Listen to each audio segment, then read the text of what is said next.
How do you do, boys and girls? My name is Alfred Hitchcock, and I'm delighted to find that you believe in ghosts too. After all, they believe in you, so it is only common courtesy and politeness to return the favor. As a matter of fact, I tell them human stories all the time, and they enjoy them immensely. Now, of course, the best way to listen to ghost stories is with the lights out. There is nothing like a dark room to attract ghosts, and you may like to have some of our mutual friends come and listen with you. Are the lights out? Good. Doors closed and blinds drawn? Excellent. Don't worry about the ghosts getting in. They can slither through keyholes and under doors, you know. Now just be quiet. Hear that slithering? Ah, good. Now that we're all here, we can begin. First of all, let me say that I have always been curious about those things which makes the average person's blood run cold with fear and horror. But then the average person becomes upset over such simple things as a door opening, footsteps in the hall,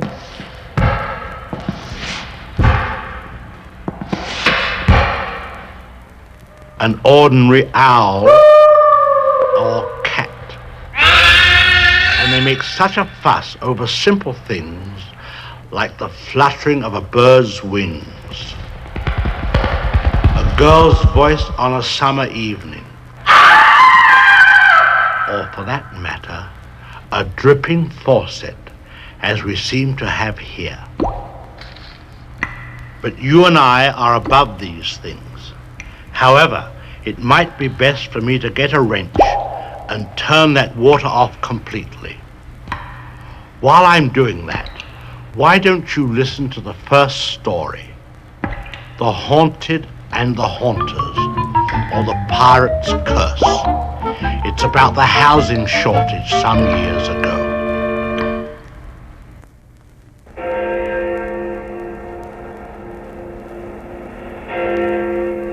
I had just arrived back in London with my family from a trip to India. It was the spring of 1894, as I recall, and the first job at hand was to find quarters for ourselves and our servant, a nice, agreeable chap named Alfred. After several days of touring the busy streets of London, I finally found a house that was unoccupied. Taking down the address of the owner, I went around to see him. He was delighted to see me, much too delighted, in fact. He said he would let me use the house rent-free for an entire year if I could move in immediately. Poor fellow had the idea the place was haunted. For my part, I was delighted and made plans to stay there that very night. I was pleased to find that Alfred was willing to join me in the little adventure. I sent him on ahead and ran around to our hotel to notify my wife of our good fortune and tell her I was spending the night in our new house. I reached the house, knocked, and my servant Alfred opened the door. He lit a candle, and we went to the rooms we were to occupy for the night. My bedroom was the largest. The four-poster bed was opposite the fireplace, and Alfred soon had a fire burning bright and clear. A door communicated with the small room that Alfred was to occupy, which had no other exit but that door leading to my bedroom. In the bureau, which rested near the bed, I found an old silk kerchief, a few odds and ends of female dress, and two faded letters tied round with a narrow ribbon of pale yellow. While I read them, Alfred opened a small box and removed a revolver and a dagger which I had ordered him to bring. One could never tell. Each letter consisted of one line. The first stated, "What's done can't be undone," and the second, "There's nothing against you unless the dead could come to life." In a shaky female hand had been written, "They can." It was then that I noticed on the outside envelope the words, "Lost at Sea." I laid the letters on a table in the center of the room, stirred up the crackling fire, picked up a volume of Dickens, and read quietly enough until about 11:30. I told Alfred he might retire to his room. A few moments before midnight, I felt a sudden draft of cold air pass by my cheek. I fancied the door to my right had got open, but no, it was closed. I then looked to the left and saw the flame of the candles flicker violently. I sprang up and seized the revolver and the dagger. Then I heard 3 slow, loud, distinct knocks at the head of my bed. Suddenly, Alfred ran from his room. If ever I saw horror in the human face, it was then. He gasped in a hollow whisper that scarcely seemed to come from his lips. "Run! Run! It is after me!" He ran to the landing and down the stairs, taking several at a time. In a moment, I heard the street door open and slam shut. I was alone in the haunted house. Then I saw it.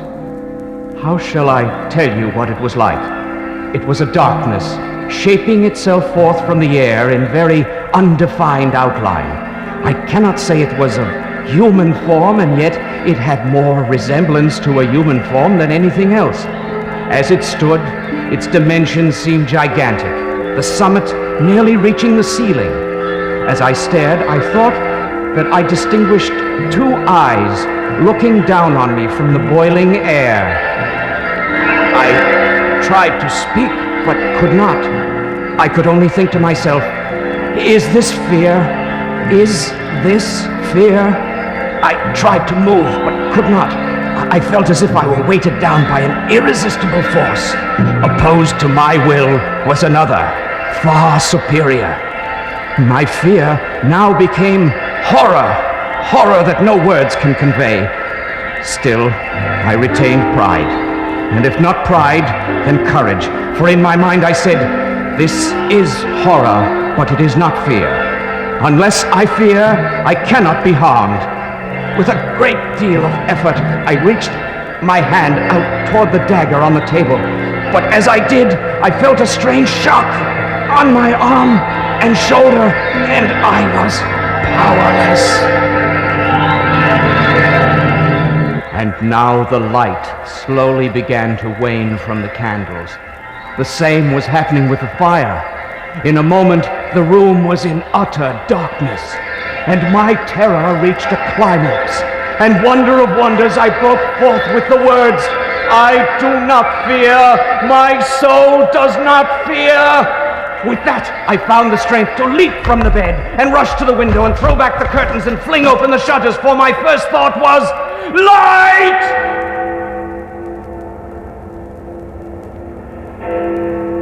As the bright moonlight flooded into the room, I felt a joy that almost compensated for the previous terror.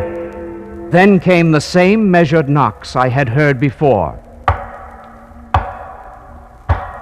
The entire room began to vibrate. A chair advanced itself from the far wall to the table, and in it there now grew a shape. It was that of a young woman with long blonde hair which she was combing. And as she combed, she looked at the door to the landing as if waiting. The shadow on the far wall seemed to grow darker and darker. It also seemed to be waiting. Now from that door appeared another shape, that of a young man in the dress of a century ago. He moved toward the young woman, and as he did, the great shadow struck, boiling down over the two. There was a soft chuckling sound.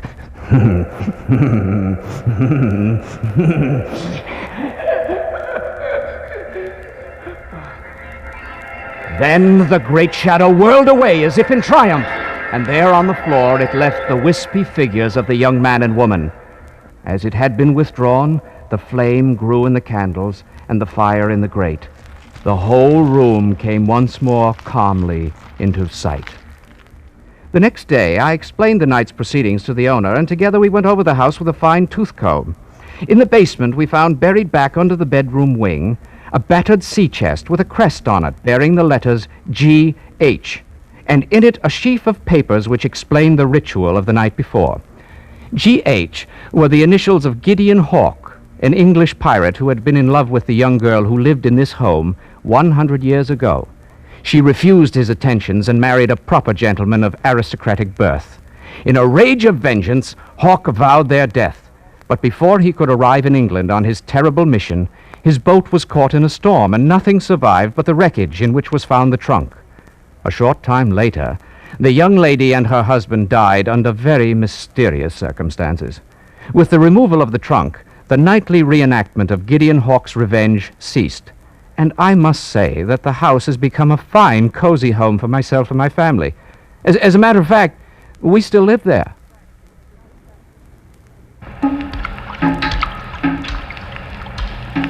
As you can tell, I didn't manage to find a wrench, but I did find a pail, which is just as well as the drain pipe is quite clogged and rusty. Whilst I consider the next step in my plumbing problem, you can listen to another innocent story, The Magician, or Till Death Do Us Part.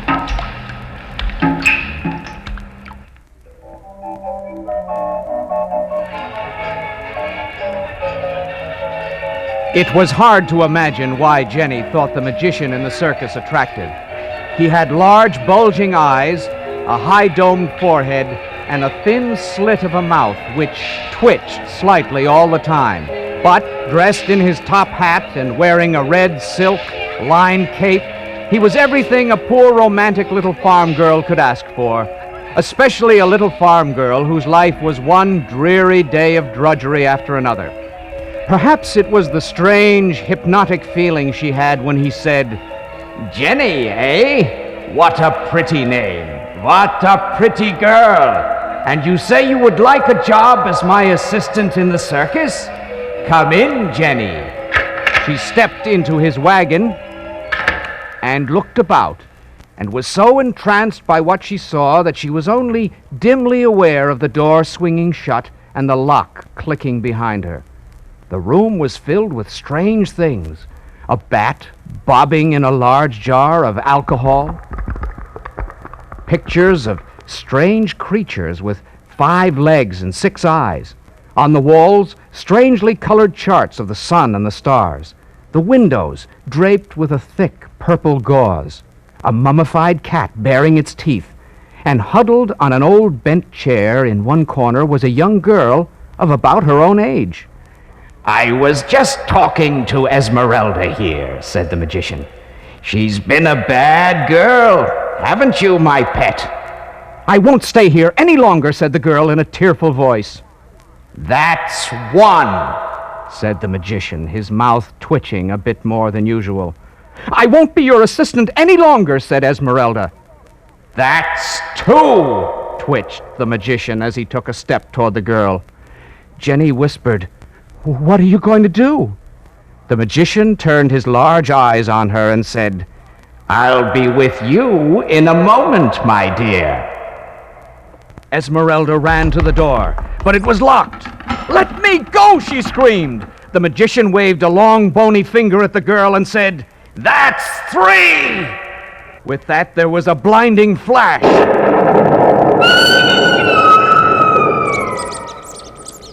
Jenny looked, and there, where a moment before stood a pretty young girl, was a squeaking white mouse.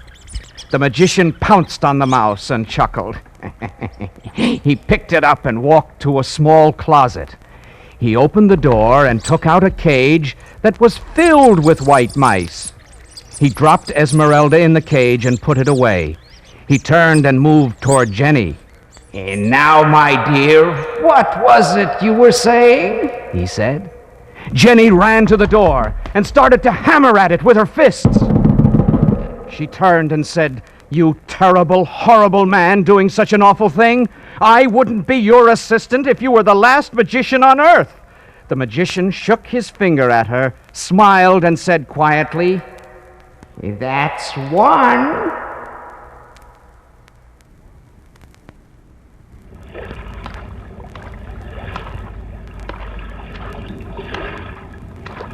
Well, the water is well up over my ankles, but I managed to find an old set of hip boots. At least the rugs and floors here will get a good washing down. Now here's a story called Johnny Takes a Dare, or The More the Merrier.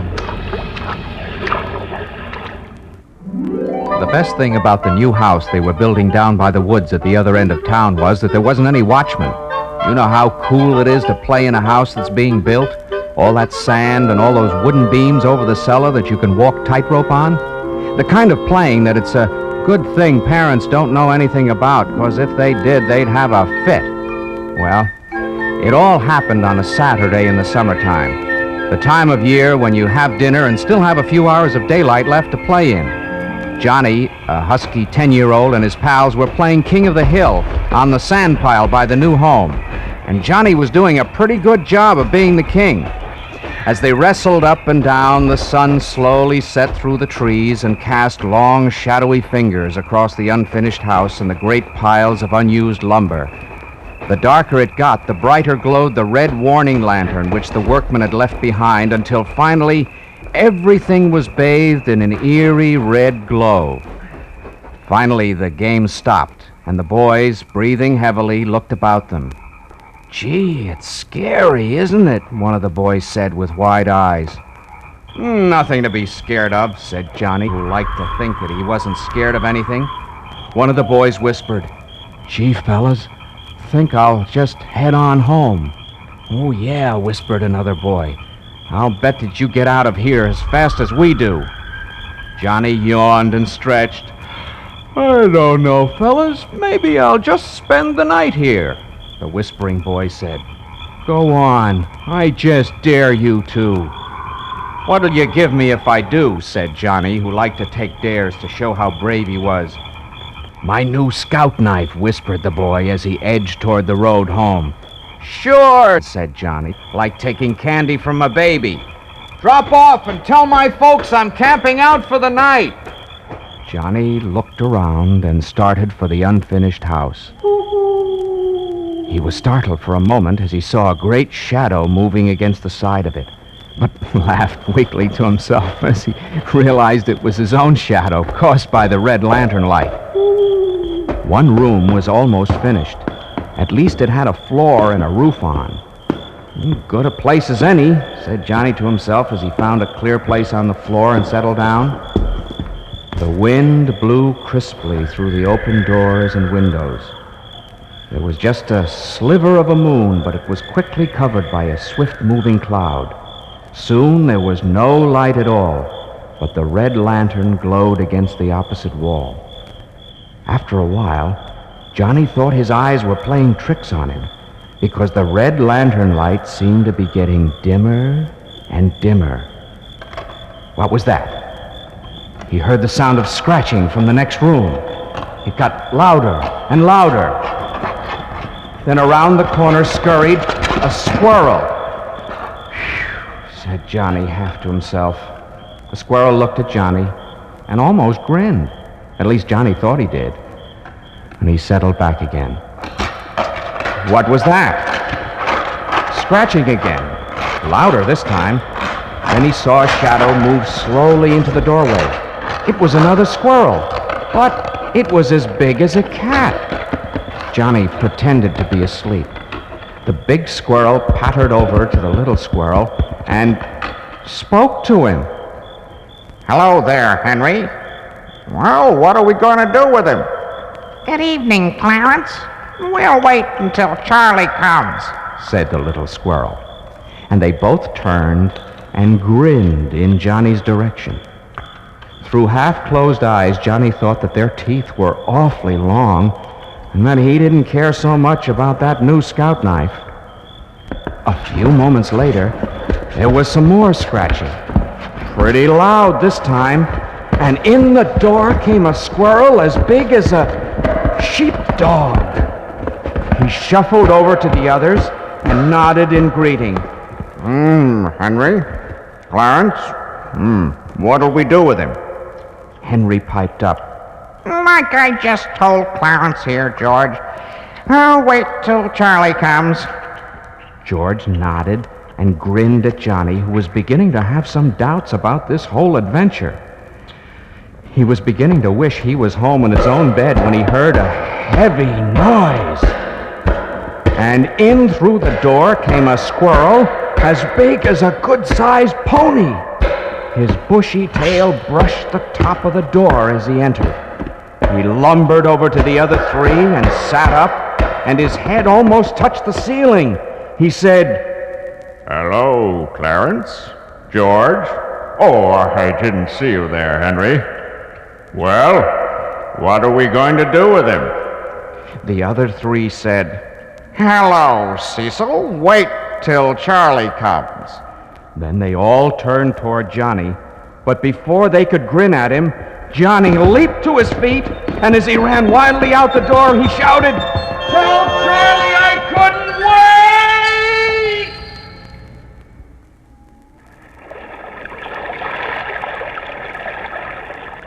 I managed to find the most marvelous chair. It floats beautifully. And you really mustn't worry a bit about all this. We English are a seafaring people, you know. I just must be careful not to tip over, which reminds me it's time for you to tip over this record.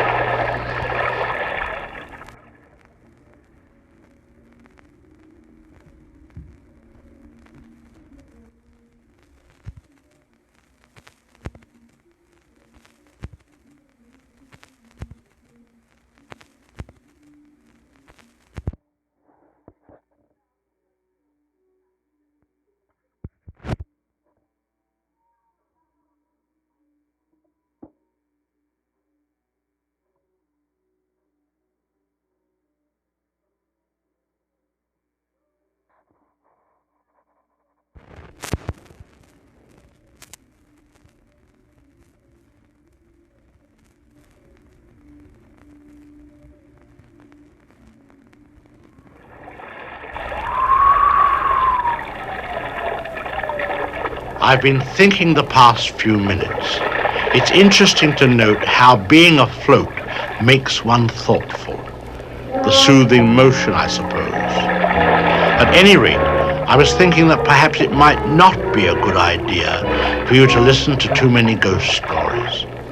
For instance, this is the sort of thing that could possibly happen.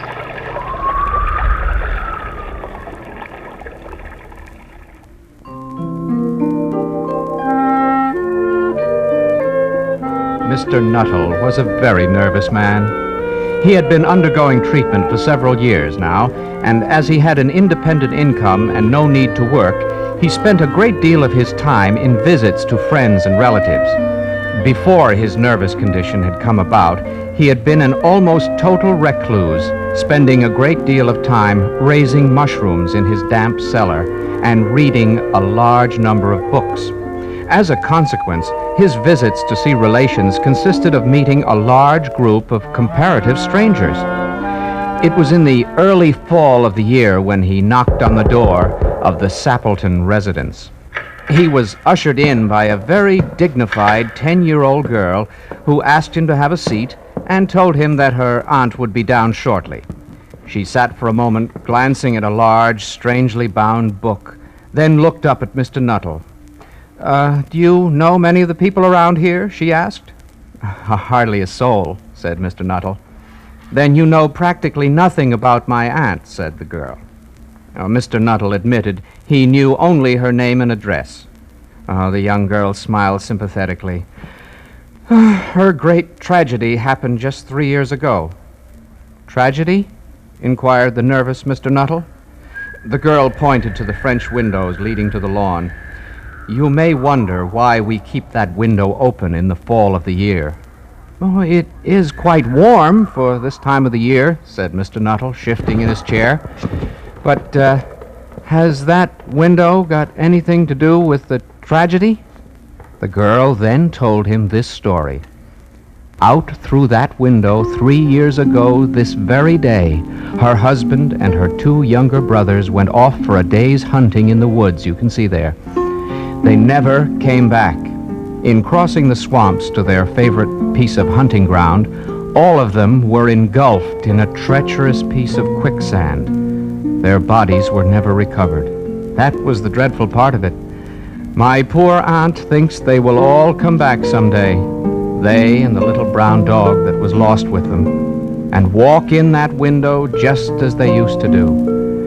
That is why the window is kept open every evening till night falls. Poor dear aunt, she has often told me how they went out, her husband with his white raincoat over his arm, and Ronnie, her youngest brother, singing, as he always did to tease her because she said it got on her nerves. Do you know that sometimes on still, quiet evenings like this, I almost get the creepy feeling that they will all walk in through that window. Mr. Nuttall shuddered and was relieved when the aunt bustled into the room with a whirl of apologies for being late and making her appearance. "I hope Vera has been amusing you," she said. "She's been very interesting," said Mr. Nuttall, glancing in the direction of the open window. The long shadows of the late afternoon made the distant trees even gloomier, he thought. "I do hope you don't mind the open window," said the aunt in a brisk voice. "My husband and brothers will be home shortly from hunting, and they always come in this way. They've been out in the marshland today, so they'll make a fine mess on my poor carpets." So like you men folks, isn't it? She prattled on cheerfully about the hunting and the scarcity of birds and the prospects for duck in the winter. To Mr. Nuttall, it was all purely horrible. He made a desperate but not too successful attempt to turn the talk to a less ghastly topic, but he was conscious that his hostess was not giving him a great deal of her attention. Her eyes were constantly straying past him to the open window. He thought it was an unfortunate coincidence that he should have paid his visit on this tragic anniversary. He cleared his throat nervously and tried once more to capture the attention of his hostess. The doctors agree in ordering me complete rest, an absence of mental excitement, and the avoidance of anything in the way of physical exercise. On the matter of diet, they are not so much in agreement." "No?" said the aunt. Then she suddenly brightened into alert attention. "Here they are at last, and just in time for tea. Don't they look as if they're muddy up to the eyes?" Mr. Nuttall shivered slightly and turned toward the little girl to give her a smile of sympathy. The child was staring out through the open window with dazed horror in her eyes. In the chill shock of nameless fear, Mr. Nuttall swung around and looked in the same direction. In the deepening twilight, 3 figures were walking across the lawn toward the window. They all carried guns under their arms, and one of them carried a muddy white raincoat. A tired brown spaniel was close at their heels. Noiselessly they neared the house, and then Mr. Nuttall heard... "Do you ken John Peel in his coat of grey? Do you ken John Peel at the break of day with the fox and the hounds in the morning?" Good heavens! Just as the little girl had said, one of the men was singing. Mr. Nuttall grabbed wildly for his hat and coat and dove for the front door.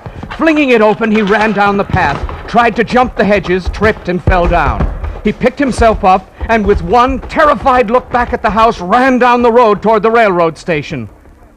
Back in the house, the figure carrying the muddy white raincoat stepped in the open window and said, "Well, we're home, dear. A bit muddy, but on time for supper." "Who was that ran out as we came up to the house?" That was a Mr. Nuttall, dear," said the aunt. "Some distant relative who dropped in for a visit." "Extraordinary man. All he seemed to talk about was his illness, and when he saw you coming, dashed off without saying a word. I don't know what to make of it." The little girl shook her head gravely and said, "I expect it was the spaniel. Mr. Nuttall has a horror of dogs.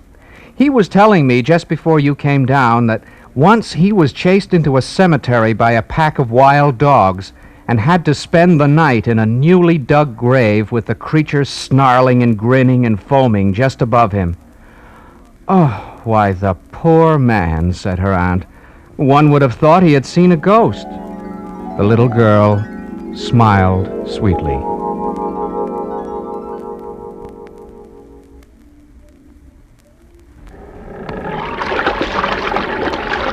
I'm listing rather heavily to the starboard side, and unless I can paddle my way to the kitchen to find some high ground, I may not be with you much longer. Well, at any rate, whilst I attempt this intricate naval maneuver, here's a story about a man named Sam Preston, which I refer to as the helpful hitchhiker. You probably never heard of Sam Preston. I didn't till one rainy night in spring a couple of years back. I was barreling along Highway 6 into the foothills of the Rockies in a 30-ton diesel carrying about 20 tons of high-octane gasoline. It was pretty windy, too, as I recall. But even though the visibility was not so good, I had to make time on account of that flat I had outside Omaha. Almost midnight, and I wanted to get to a diner and get some coffee because I needed it pretty bad. I was having trouble staying awake. I've been doing these long hauls for about 15 years now, but I never made this route.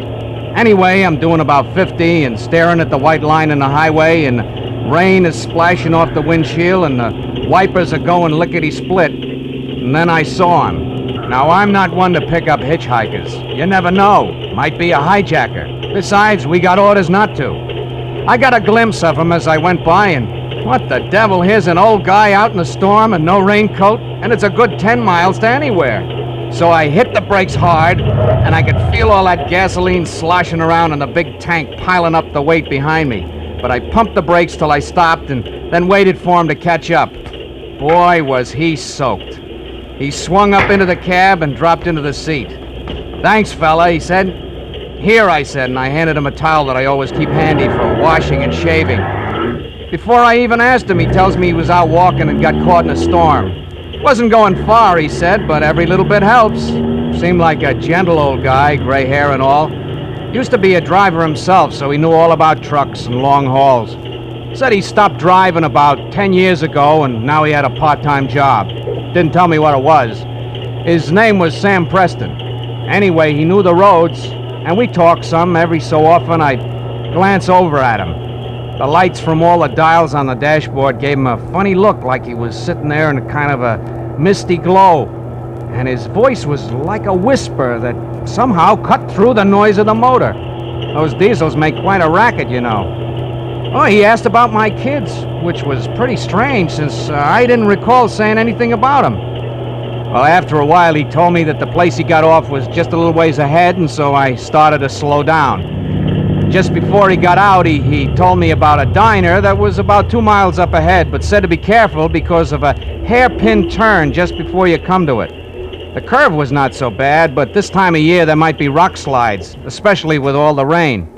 He jumped out and thanked me, and I leaned over to the other side of the cab to thank him for the tip, but I couldn't see him.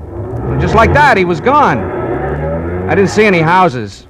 So about 10 minutes later, I ran into that hairpin turn, and it was a good thing I was taking it easy, because there in the road ahead was a great big rock slide, just like Sam said there might be. I left the lights on, and I jumped out. The truck couldn't get by, and I'd have to call the main office. I crawled over the big boulders, and I saw the lights of the diner.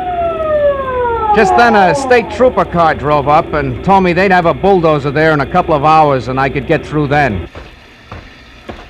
So I went over to the diner. I made the call, and the dispatcher was pretty nasty. I was pretty nasty back, too, because all I could think of was 20 tons of gasoline exploding and me in the middle of it. Nothing to do now but wait. I sat down for some coffee and told the guy behind the counter all about it. I told him that if it hadn't been for Sam Preston hitchhiking, I might look something like those hamburgers he was frying up. The counterman dropped a fork, and he looked at me. "Who?" he said. "Sam Preston," I said. "Lives around here someplace. Maybe you know him. Used to be a truck driver." "Yeah, that's right," said the counterman. Sam Preston was a truck driver. About 10 years ago, he was caught in a rock slide out there about where your truck is standing. He was killed.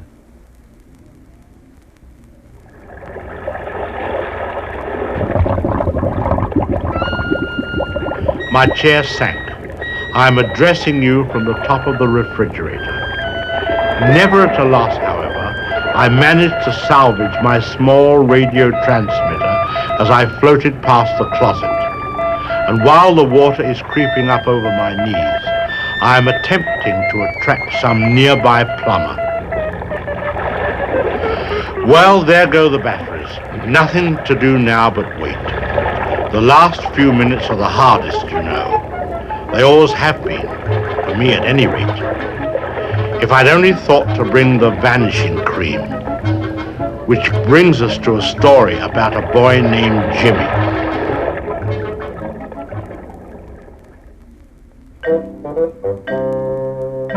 Jimmy knew all about the haunted house. He knew that it belonged to his Aunt Mary, but she would never talk about it. She said the stories about the house were silly nonsense and that there were no such things as ghosts.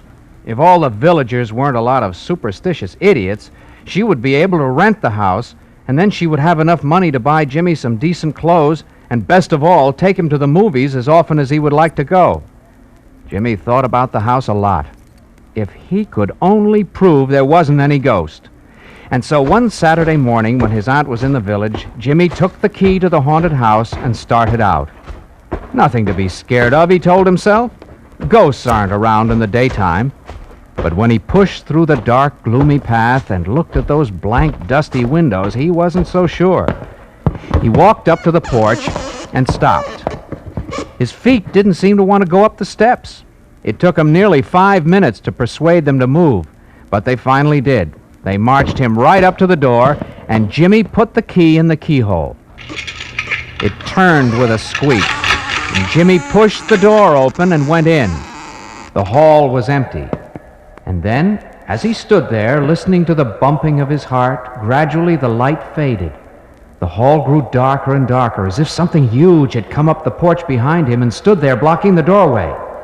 Then the door, all by itself, began to swing shut. And before he could stop it, it closed. And it was while he was pulling frantically at the handle to get out that Jimmy saw the ghost.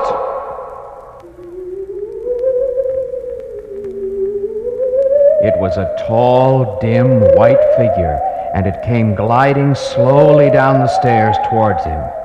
Jimmy gave a yell and yanked open the door and tore down the steps. He didn't stop until he was well down the road. Then he had to catch his breath. He sat down on a log. Boy, he thought, I've seen a ghost. Golly, that was awful. Then after a minute he thought, what was so awful about it? He was trying to scare me like some smart aleck who's always jumping out from behind things. Pretty silly thing for a grown-up ghost to be doing. You know, it always makes you mad when someone deliberately tries to scare you. And as Jimmy got over his fright, he began to get angry. And pretty soon he got up and started back. He thought at least he would get the key which he'd left in the door. This time he approached very quietly. And as he reached out cautiously for the key, he heard a faint sound. He peeked in, and there was the ghost. He was going back upstairs, but he wasn't gliding now. He was doing sort of a dance. And every other step he would double over and shake with laughter. He was enjoying the joke he had played on the boy. Well, this made Jimmy madder than ever. He stuck his head into the hallway and yelled at the top of his lungs. Boo! The ghost gave a shriek, leaped 2 feet in the air, and then collapsed on the stairs. Well, as soon as Jimmy saw he could scare the ghost even worse than the ghost could scare him, he wasn't afraid anymore, and he came right into the hall. The ghost was hanging on the banister and panting.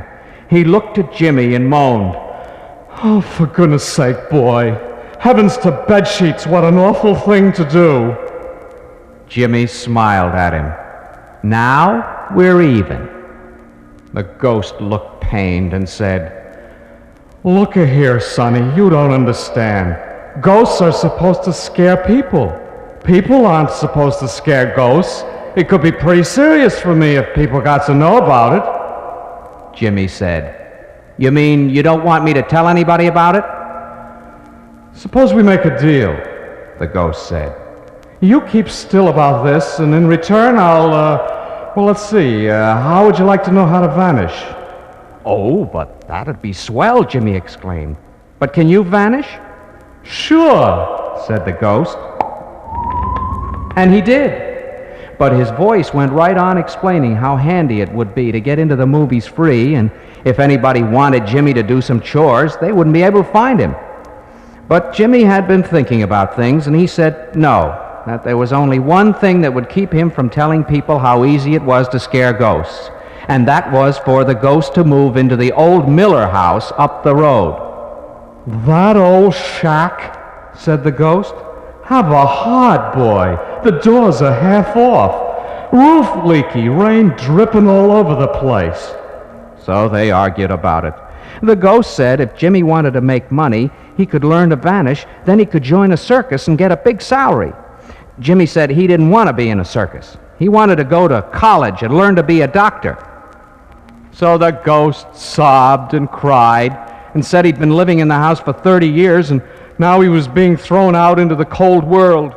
Well, he was trying to make Jimmy feel cruel. But Jimmy didn't feel cruel at all and pointed out that the ghost had certainly driven plenty of other people out into the cold world. And at last they came to an agreement. The ghost agreed to try out the old Miller house and teach Jimmy to vanish, in return for which Jimmy promised not to tell anyone that ghosts could be scared. So Jimmy's aunt cleaned up the house and rented it to some nice people and bought Jimmy some new clothes and took him to the movies. But every Saturday morning, Jimmy went up to the old Miller house for his vanishing lessons. It is really quite easy when you know how. And after only a few weeks, he could flicker.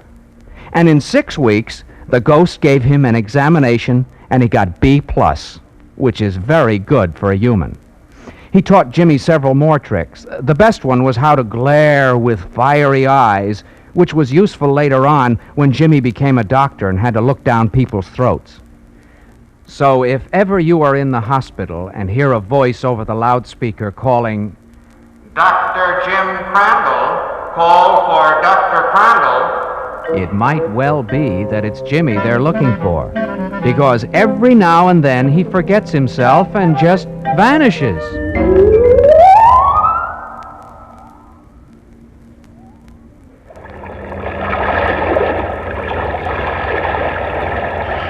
It's a good thing to know if ever you are staring into the darkness and you see something staring back, simply say, boo, and it will go away. In the time we have left, I might mention several other interesting things. Don't ever brag about what you do if you saw a ghost. It's a sure way to get them angry at you. Don't slam doors, as you might pinch a ghost. Don't leave sharp objects like knives lying around. A ghost might sit on them. Just keep convincing yourself you aren't frightened, that you are brave, that there is nothing that can scare you. I really can't go on much longer. There's only about 3 inches of airspace between the water and the ceiling. If you will be good enough to stop this record now, before the water can rise, I shall be more than grateful. Hurry, please hurry.